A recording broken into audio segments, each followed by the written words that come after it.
definition of a word, especially pertaining to recession, just to make people feel good. Judicial Watch reveals Biden administration is still sending billions of dollars to Afghanistan, and they refuse to access to auditors to investigate. I just can't make this shit up.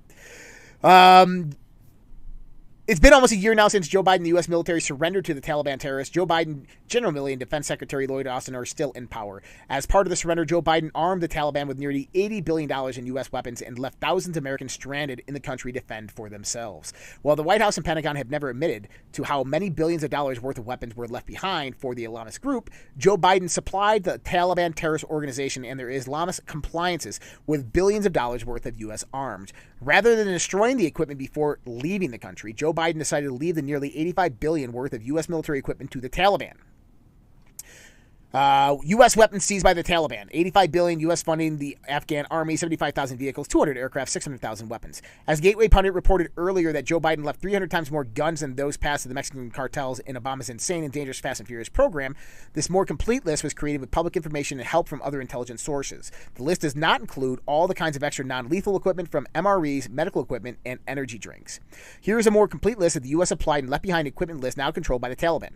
2,000 armored vehicles, including Humvees and MRAPs. 75,989 total vehicles, FMTV, M35, Ford Rangers, Ford 350s, Ford vans, Toyota pickup trucks, armored security vehicles, 45 UH-60 Black Hawk helicopters, 50 MD-5530G Scout attack choppers, Scan Eagle military drones, 30 military version Cessnas, 4 C-130s. 4 C-130s.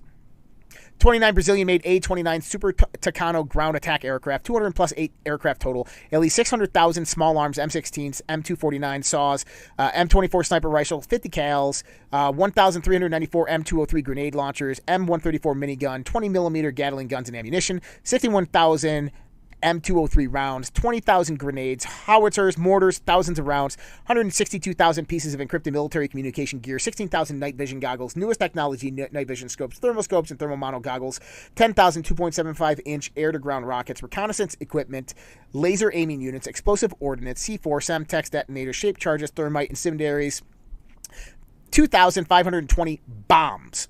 Administration encrypted cell phones and laptops are operational. Pallets and millions of dollars of currency. Millions of rounds of ammunition, including but not limited to 20 million rounds at 7.62, 9 million rounds at 50 caliber. Large stockpile of plate carriers and body armor. U.S. military handheld interagency identity detection equipment biometrics, lots of heavy equipment including bulldozers, backhoes, dump trucks, excavators. Much of the information included in the above list is public record. Today, the Taliban has one of the best equipped militaries on the planet. Despite this, Biden regime is still sending millions of donations to the Taliban regime. How can this be? And there are no reassurances the funds are not going to the Taliban terrorists and not the people. The U.S. has dropped a ghastly $146 billion on Afghanistan reconstruction in the last 2 decades and billions more to be spent, but the Biden administration is blocking federal auditors from conducting their congressionally mandated job of investigating where the money is going. For months, a special inspector general of Afghan reconstruction, SIGAR, has been trying to investigate the abrupt collapse of the U.S.-backed government in Afghanistan. If the State Department is complying with the laws and regulators prohibiting the transfer of the funds to the Taliban and ongoing humanitarian programs, supporting the Afghan people. However, the State Department and its offshoot, the United States Agency for International Development, USAID, refused to cooperate as required by law. Billions of dollars have been spent in Afghanistan and billions more continue to be spent, Sopko writes. Congress and American taxpayers know why the Afghan government collapsed after all that assistance, where the money went, and how the taxpayer money is being spent in Afghanistan. China is building roads in Afghanistan. Bohai Capital, one of a large financial institutions in China, has funded the mining of rare earth minerals, which both of them were in Afghanistan immediately after the U.S. left.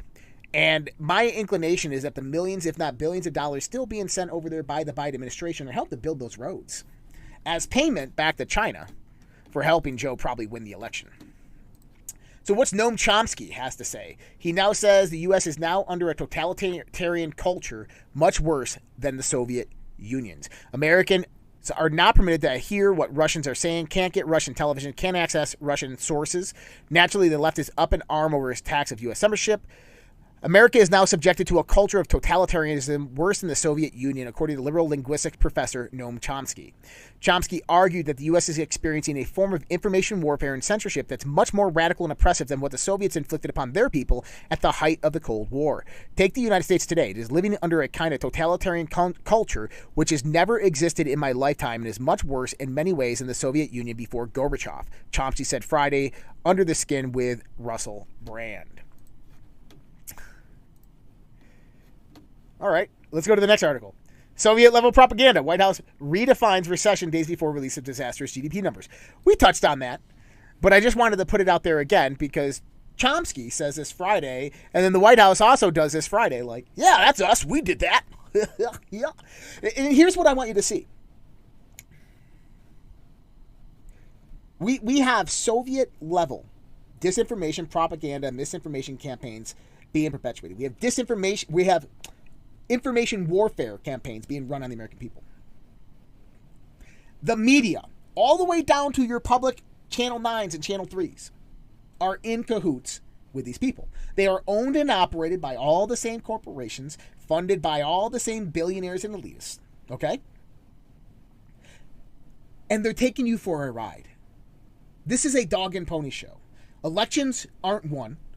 Elections are picked by elitists and globalists. They control it with the vote. The vote is bought by money. Money gets in the politicians' pockets in Washington, D.C. through the lobby.